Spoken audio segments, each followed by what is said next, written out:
Morning. So I'm going to look at doing the turquoise dye, which is a new colour in our water stain range, and I'm going to demonstrate it on two different leathers just to show the intensity of the colour.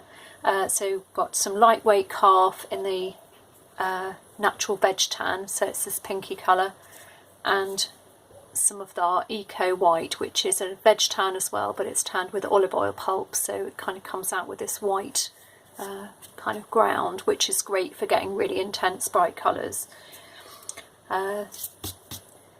Normally I might sort of dampen the leather first, but this is quite a cool room today and the leather's got quite good humidity already in it, and I want my colours to kind of pop, so I'm not going to dampen them because this is also a lighter, brighter colour. So I've given my bottle a shake and I've poured some into a dish. It's always better to do that rather than take it from the top of the bottle, because you can end up taking lots of the pigment from around the top of the bottle, lots of the kind of just gunk, and then when you go to put that down you're just transferring sort of dense gunky bits rather than a smooth nice layer of dye.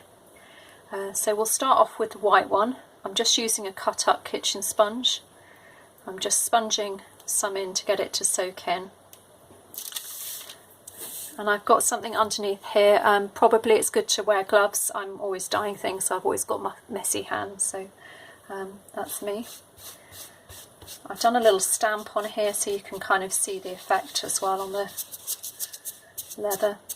So you work quite quickly, working in circles.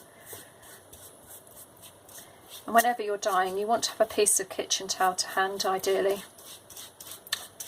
Now it's beginning to really sort of soak in and penetrate, so I'm just going to move it around the leather. So as you can see, it's quite quick, the action, to get a nice smooth even finish. And just watch where you're putting your fingers and make sure your fingers are clean, because you don't want to transfer or contaminate anything onto the leather. This is just a sample, but you get the idea. Okay, so I'm going to just grab my piece of kitchen towel, and what I want to do is just literally wipe over.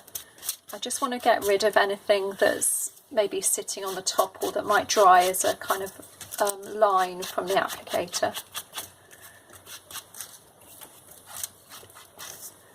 Okay, and I can see that's looking quite nice. I'm going to give it a second coat while I'm here. I like to give my second coat while it's still got a little moisture in, rather than waiting for it to dry, because you can actually work it in and blend it a bit better. And hopefully you can see this is giving a really, really intense colour on that white leather. So really bright turquoise.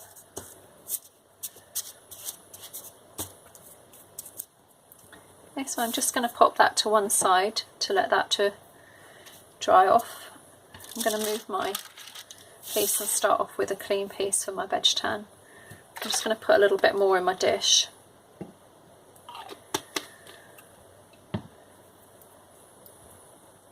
Okay, so again, loading the sponge.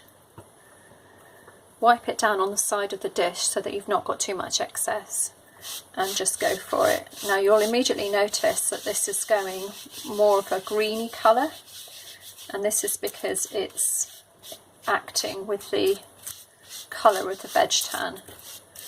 So you've got a sort of pinky yellow underneath and you're putting a blue on top, and that gives you this sort of brown look. And in places, which is where the water content's just gone in a bit, making the leather look darker underneath.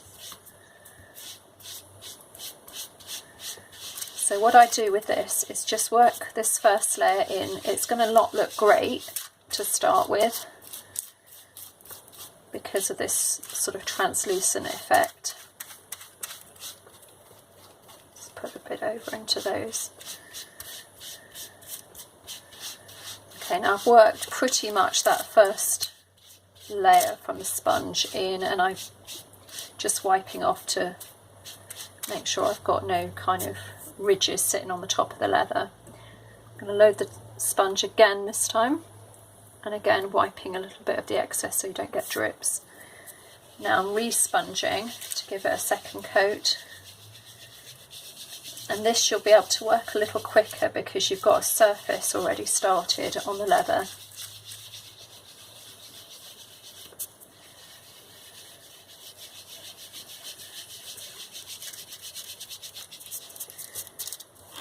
Again, don't panic if it's looking a bit weird. It's just the leather in some areas, it's gone, the water or liquid content is darkening that veg tan behind it, and it's a lot more noticeable than on the white leather.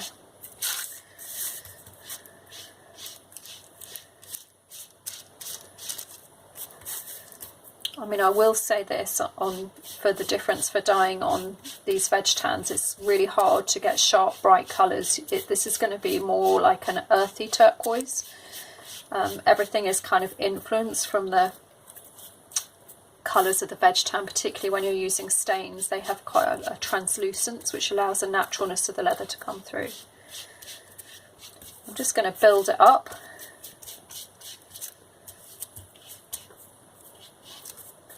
So that's the second one, and then we start to see it kind of coming to a little bit more of a definite turquoise.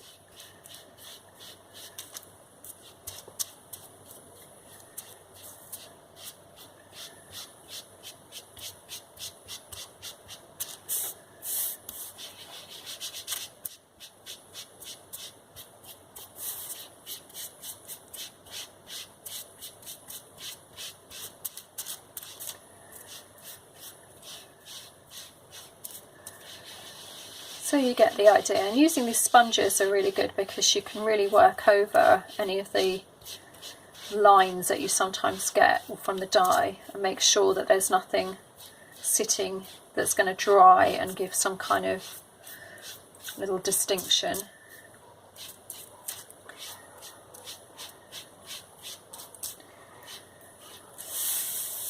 I'd probably give that one more go even. Just to really work some of the colour in.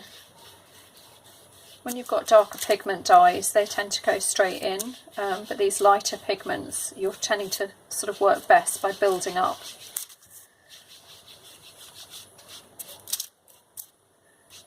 So that's given it another bit. Just going to dab it on as well, because that's another way to get it to push in a little bit into the leather. You can probably see that happening there.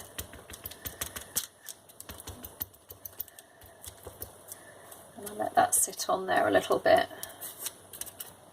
and then we'll work it in again.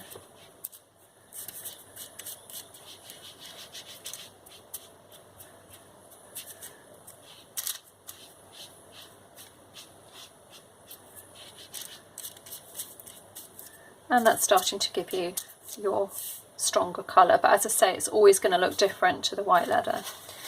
So again, same principle, just give it a little light rub over just to remove any surface pigment before you leave it to dry. It's easiest to do this while it's still slightly damp. So you can see what's coming off. That's just, you want to get rid of anything that's just sitting on the top surface. It's not really, I'm barely touching it, but it's just removing anything that's loose on the top. Now you'll probably have to take my word for it, but obviously that's still got quite a lot of darkness to it because it needs to dry. This one that we did on the white is, you know, coming up, it's still quite damp, so you'd need to kind of leave things to dry before you can see the true colour. So as a result, I have some that I did earlier. So this is the same leather here, cut from the same piece, and this is it dried. So you can see it's developed this really lovely turquoise colour as it's dried out. It is darker and it's slightly less bright. So that same effect we were talking about that you get with the stain over the veg tan. These white leathers, these veg tan white leathers made with this olive oil pulp give this beautiful kind of soft leather. It's very soft, and as I say, they take the colours and just give you that real kind of vibrant pop. So if you're looking for a turquoise that's bright, then the white leathers can be a really nice leather to use. They're ideal for wallet making, for small gifts. At the moment we just get them in small squares that come in an A4 bag, and they're great value, but it's a really lovely leather to work with. So this one here is just to show you how to get a darker teal. So with that one I used the Air Force Blue and put my first layer on of Air Force Blue, worked that in, and then I put 2 or 3 layers of the turquoise on the top. So I've kind of taken it to turquoise but over a darker base again, and that gives you more of a dark teal kind of colour. I hope that you find that useful, and thank you very much for watching. You can get all these supplies from www.theidentityleathercraft.com. Thank you.